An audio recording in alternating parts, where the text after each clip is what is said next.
Now, Lil Uzi Vert will be fine, trust me, don't worry. Contrary to what you might think, this video is actually not about that video I made yesterday. You know, that weird trend that's currently going on, it ain't about that. Although it is about Lil Uzi Vert, but specifically something he said a couple years ago that he's now addressing. So yeah.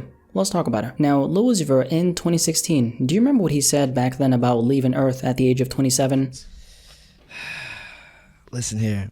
At age 27, I will leave this earth for this man right here. At the age of 27, I will, you heard what he said, I'm not going to repeat it. A very strange thing to say. Up until this point, nobody knew why he said it, what he actually meant with that, why he was putting out that kind of energy out there since he has such a great life ahead of him. You know, as a young, successful artist in the game, actually as a young, successful guy, period. He actually addressed this on Twitter the other day after a fan asked him, or should I say said, at Lil Uzi Vert, you better not die at the age of 27, and then attached a TikTok of that video I showed you. Uzi responded back and said, I let this go for so long. I never said I was gonna die. Don't you know leave this earth is a term for taking DMT? I actually didn't know. I thought I was gonna really be one of those high ass niggas at 27, say no to drugs. Another fan then asked him why 27 specifically. Uzi responded saying, I thought I would be able to handle DMT at 27, like it's kinda close to 30, but 30 is gross. And then another fan questioned his response and said, seems like you're lying. Uzi then said, that's why I never said anything. You guys thought the most and it was only about drugs this whole time. Say no to drugs though. And then he also addressed the whole devil worshiping thing after someone asked him about it. But I think he was kind of trolling with his response because he talked about how the only thing he worships is Pop-Tarts and there is nothing more evil than a cinnamon Pop-Tart without something to drink. Oh yeah, Uzi probably sitting in the crib laughing his ass off typing all this. Well played, my dog. Well played. As you can see though, this whole I'm leaving the earth at the age of 27, according to Uzi, he was off that DMT when he said that, which if you're wondering what it is, it's a psychedelic drug. I don't personally know much about it. I've heard Joe Rogan casually mentioning it like a million times, but apart from that, I don't know too much about it, so I will not speak on it. This does make sense though. If you've seen the, entire interview, Uzi was acting a little bit strange. Looking back at it now, his behavior was a little bit odd. I was thinking he's probably just nervous. At that point, he was pretty fresh in the game. That interview dropped like 2 months before Lil Uzi Vert versus the world. Yes, he was recognized within the industry, but what I'm trying to say is he hadn't done a whole lot of press and wasn't out there like that. So I personally saw his behavior as he's just getting used to being in the limelight. The 27 Club comment though, definitely not something you should really put out there. I said this on my last video, but the tongue is a very dangerous weapon, man. A lot of people don't believe in the whole speaking things into existence, and that's cool. Believe what you want to believe, but I've seen it with my own eyes. The more you repeat things to yourself or other people, the bigger the chance it's gonna happen because you're in a really strange way aligning yourself with whatever comes with that exact path. And this is why you, for example, see a lot of rappers getting shot at. They talk about it in their records all the time, are putting out that kind of vibe to the world, and what comes back to them is exactly what they're rapping about. I think this is why when, for example, we lost King Von about a week ago, even though it was a very tragic and obviously sad moment, that's lost potential, man. You also saw a lot of people who weren't surprised at that happening. Von did talk about it in the music. He was obviously heavily involved in the streets way before rapping, and eventually, unfortunately, succumbed to, the consequences that come with that life. We also hear, and this is the core of this video, we hear a lot of our favorite artists talking about dying young. I ain't trying to die young, so I gotta ride with one. And this is the life a lot of these artists have seen and come from. Whether it's you being paranoid about whether or not you're gonna be able to make it back home safely without becoming another statistic, or whether it's about you fighting those addiction demons that, for example, the late Juice WRLD talked about so much. And these are very real things people deal with, and I think a lot of us have been looking at someone like Uzi asking ourselves, man, why are you putting out that kind of energy out there? In this case, like Uzi himself said, this was a result of him being on DMT, pretty much drugs, right? Uzi's gonna turn 27 in July next year. About time he addressed that whole 27 Club theory, because I think there's a lot of worry in the air for a lot of these rappers. You gotta keep in mind, this conversation we're having right now, a very real thing. These artists are real people living real lives with real struggles who bleed the same as you. The money isn't gonna shield them from the consequences that come with putting out a certain type of energy out to the world, and a lot of them are now starting to realize that. Shout out to Annalie Chapa for going out of his way to lead the kids who follow him in the right direction. I'm so proud of that guy. As far as Uzi, yes, he will be fine. Yes, he did say that he's gonna leave the earth at the age of 27, but that's not something he was really serious about. He was under the influence of a substance substance when he said that. As far as the devil worship and antics, still not sure about that, although I till this day still believe that he was playing with us. But yeah, Lil Uzi Vert will be fine. He's now addressed the whole 27 theory he said a couple years ago, and I'm happy about that. A lot of different conversations, aspects, and angles come into play when we're having this entire discussion, like the whole what you put out will come back to you convo I had in this video. What's your thoughts on that? Definitely let me know in the comment section below, and let's have a discussion about this.